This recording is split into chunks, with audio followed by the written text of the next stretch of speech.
kovo 14 yra pasaulinė miego diena, todėl paminint šią ypatingą dieną apklausėme Lietuvos sveikatos mokslų universiteto bendruomenės narius apie jų miegą.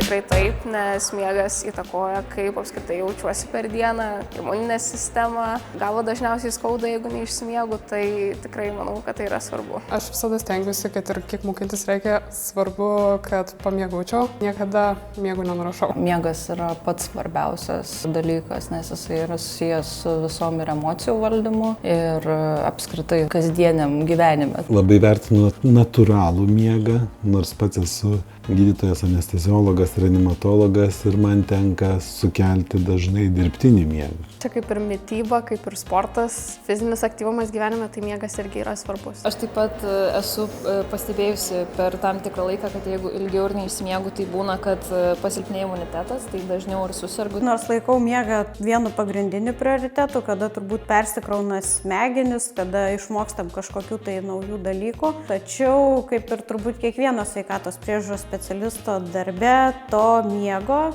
trūksta. Dabar pastaruoju metu visai gera.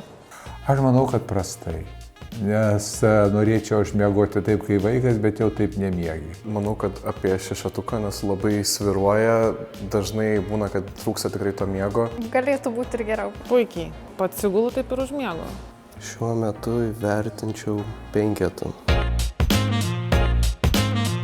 Šiaip iš tikrųjų priklauso, ar tai yra savaitgalis ar darbo diena, bet įprastai miegu apie 6-7 valandas. Apie 7 ir savaitgaliais ir darbo dienom. Nuo 6 iki 8 valandų. Tiek darbo dienom, tiek savaitgaliais stengiuosi išsimiegoti 8 valandas, bet ne visada pavyksta dėl studijų tvarkaraščio. Darbo dienomis, sakyčiau, miegu apie 6-5 gal, savaitgaliais jau kokie 10. Jeigu kažkur ramesniai vietoje, kartais, ten pasiseka kokias 7 valandas, taip jau labai būni gerai įsimiegojęs. Prieš miegą ką veikiu, tai nebent paskaitau knygą, šiek tiek nuramina ir padeda geresniam miegui. Preparatų nevartoju, prieš miegą medituoju ir tada lengvai užmiegu. Stengiuosi mažinti ekranus prieš miegą, stengiuosi neprisivalgyti, nedaug sportuoti.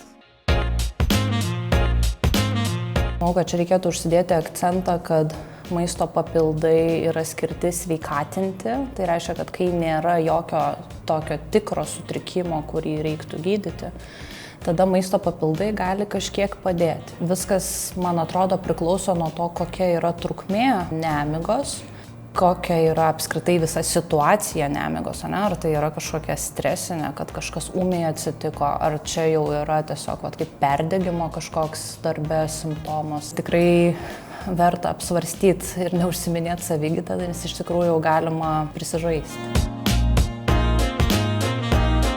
Nebent žadintuvas skaitosi.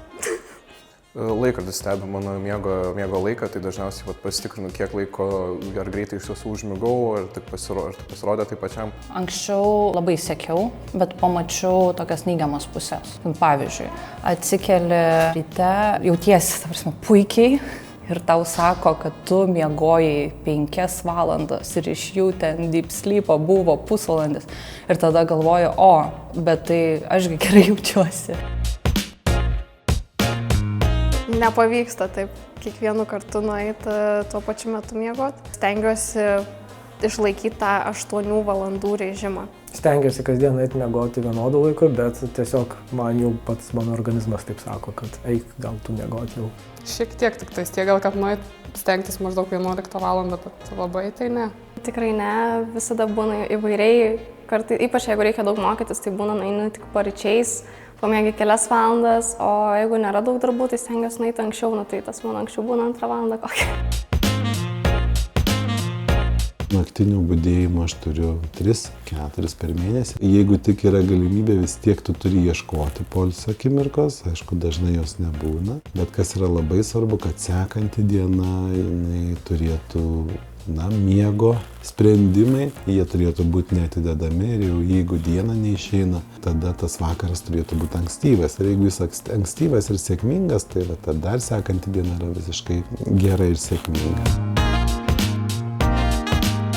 taip, esu vaikščiojus per miegus, kai buvau namuose, mama kažkada pasakojo, kad atėjau jos kambarį ir pradėjau šaukti. Esu, bet maža būdama. Kiek žinau, esu ir buvo juokinga. Turbūt ne, nors, žinot, tų tokių sapnų, kurie tokie labai įtikinantis, kur galvotum, kad čia jau beveik kelsies ir eisi, nudirbsi darbus.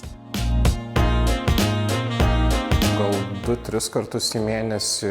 Kelis kartus per savaitę, bet būna tarpų, kai nesapnuoju visiškai kokį mėnesį laiko. Sapnuoju, tai manau, kad kiekvieną naktį, bet atsimenu, kad sapnavau gal kokius 2 kartus per savaitę. Spalvoti. Spalvoti. Spalvoti. Spalvoti ir labai intensyvus. Tikriausiai spalvoti. Gali būti, kad atrodo, kad spalvoti iš tikrųjų nespalvoti. Man atrodo, kad spalvoti. Aš taip galvoju. Tik spalvoti, su garsais, su viskuo. Lyg tai atrodo, kiek pamenu, kad labiau spalvoti, bet ne visada. Turbūt nespalvoti. Teko skaityti dar mažam būnant knygą apie lankininkystę ir tuomet sapnavau, kad medžioju meškas. Su tuo lanku, taip pat kaip knygos pagrindinis veikėjas. Baisiausias, kai vėluoju į lėktuvą. Arba kai pradedi skaityti paskaitą ir skaitydama supranti, kad ne tą paskaitą skaitai. Miegu budinčio kambariuke, ta prasme save matau iš šono, atsidaro lubos ir toks balsas sako, vyksta ėmimas į dangų. Ir aš prabudau tokioj panikoj, nes ta prasme galvoju, kažkoks gaivinimas gal vyksta. Ryte per 5 minutę, prasme aukščiau, referuoja, kad tuo metu iš tikrųjų vyko gaivinimas. Prasme jau yra praėję arti 10 metų, iki šiol nežinau, kaip ten iš tikrųjų viskas buvo, bet gali būti, kad to streso, to paviršinio miego, viso žodžiu, toje apsuptyje. Labai gerai jaučiau aplinką. Pats keisčiausias sapnas, geresnio dar nesusapnavau.